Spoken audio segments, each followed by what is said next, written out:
అందరికీ నమస్కారం అండి. 40 దాటిందా మహిళలు తీసుకోవలసిన జాగ్రత్తలు. మహిళలకు 40 ఏళ్ళు వస్తే చాలు ఇక వయసు మళ్ళిన వారి కిందే జమ కట్టేస్తారు. దానికి కారణం వారి హార్మోన్లే. మెనోపాజ్కు చేరువ కావడం, జీవక్రియలు మందగించడం వల్ల మహిళలు 40 ఏళ్లకే తరచూ నీరసానికి గురవుతూ ఉంటారు.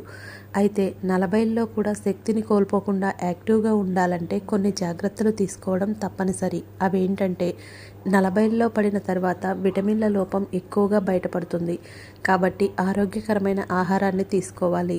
గోధుమ, బ్రౌన్ రైస్, గుడ్లు, నట్స్, పండ్లు వంటివి వృద్ధాప్య ఛాయలు దరిచేరకుండా కాపాడుతాయి. గ్రీన్ టీ ఎక్కువగా తీసుకోవాలి. పసుపును వంటల్లో విధిగా చేర్చుకోవాలి. బాధ్యతలు ఉన్నాయంటూ వ్యాయామాన్ని నిర్లక్ష్యం చేయకూడదు. దీనివల్ల బరువు పెరిగే అవకాశం ఉంటుంది. దీంతో మరిన్ని ఆరోగ్య సమస్యలు చుట్టుముట్టే ప్రమాదం ఉంది. ద్రాక్ష, బ్లూబెర్రీస్, డార్క్